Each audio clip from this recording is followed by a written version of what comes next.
আসসালামু আলাইকুম ভিউয়ার্স। আজকে আমি আপনাদের সাথে শেয়ার করব একদমই নতুন একটা রেসিপি। এই রেসিপিটা একদমই নতুন। এই রেসিপিটা যে সবজিটা দিয়ে আমি বানাবো সেই সবজিটাও একবারেই ইউনিক। অনেকে চেনেই না এখনো এই সবজিটা। তো দেখেন ভাজিটা, এটা একটা ভাজি মূলত। তো ভাজিটা দেখতে কতটা স্পাইসি, কতটা লোভনীয় মনে হচ্ছে এই ভাজিটা দেখতে। এটা খেতে তার চাইতে অনেক বেশি স্পাইসি এবং টেস্টি ছিল। আপনারা ট্রাই করে দেখতে পারেন আমার রেসিপিটি ফলো করে।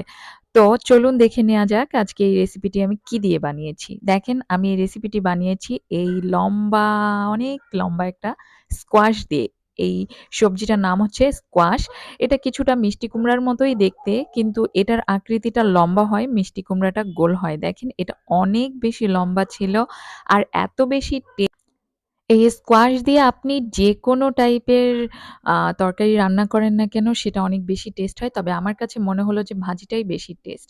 দেখেন ভেতরটা কি সুন্দর। কোনো বিচি-টিচি পাবেন না। একদমই সুন্দর। যদি অনেক বেশি বুড়ো হয়, পুরট হয় তাহলে হয়তোবা বিচি ভেতরে পাওয়া যাবে। তবে এখন এই শীতের সিজনে এই সবজিটা বাজারে অনেক বেশি পাওয়া যায়। অনেক এলাকায় ওঠে না, কিন্তু শহর এলাকাতে এই সবজিটা ওঠে বাজারে। তো আপনারা পেলে কিনে নিয়ে আসবেন অবশ্যই। তো দেখেন আমি স্কোয়াশটাকে ১ম এ কেটে নিব। অনেকে এই স্কোয়াশ ছিলেও রান্না করতে পারে। আমি আজকে খোসা সহই ভাজি করব। কারণ খোসাটা অনেক বেশি পাতলা এবং কচি। আপনারা দেখতেই পাচ্ছেন স্কোয়াশটাই অনেক কচি। তাই খোসা সহ ভাজি করা যাবে, কোনো সমস্যা নেই।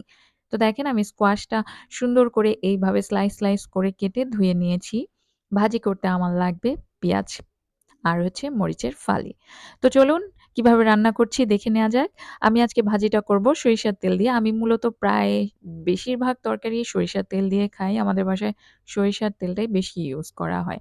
তো দেখেন তারপরে এখানে সরিষার তেলের মধ্যে দিয়ে দিব আ পেঁয়াজ কুচি এবং মরিচ। আপনারা চাইলে এখানে সয়াবিন তেলেও ইউজ করতে পারেন, কোনো সমস্যা নেই। যে তেল খায় সে তেল ইউজ করবে। তো আমি এখানে যখন পেঁয়াজটা ভাজা হয়ে গিয়েছিল তখন দিয়ে দিয়েছিলাম হলুদ গুঁড়া এবং লবণ। বাস! এখন দিয়ে দিব স্কোয়াশগুলোকে। এই স্কোয়াশগুলো দেখেন দেখতে মনে হচ্ছে অনেকগুলো, কিন্তু রান্না করার পরে একদমই কমে যাবে। তো দেখেন নেড়েচেড়ে এভাবে স্কোয়াশের মধ্যে হলুদ, লবণ এগুলোকে লাগায়ে এটাকে সুন্দর করে ঢেকে দিতে হবে।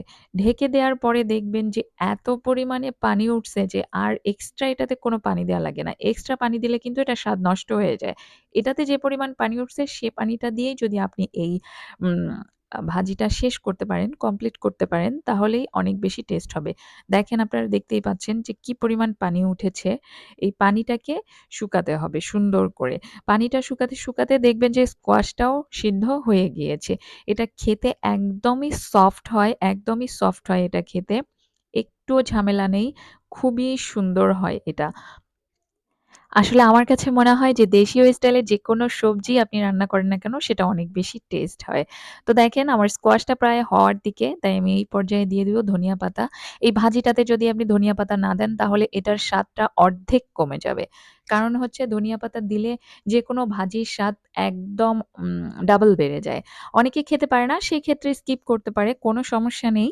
কিন্তু আমার মনে হয় যে ধনিয়া পাতা খেতে পারাটা, খেতে শিখাটা অনেক বেশি জরুরি। কারণ ধনিয়া পাতাতে প্রচুর পরিমাণে ভিটামিন এ, সি এবং কে থাকে। এটা প্রচুর পরিমাণে ভালো একটি মসলা বলতে পারেন। যেকোনো খাবারে দিলে এটার টেস্ট অনেক বেশি বাড়ায় ফেলে। তো দেখেন আমার পানি শুকায় গিয়েছে এবং আমার ভাজিটাও হয়ে গিয়েছে, সিদ্ধ হয়ে গিয়েছে স্কোয়াশ। দেখেন কতটা সুন্দর লাগছে আমার রেসিপিটি যদি আপনাদের ভালো লেগে থাকে তাহলে লাইক, কমেন্টস এবং শেয়ার অবশ্যই করবেন আর সাবস্ক্রাইব অবশ্যই করে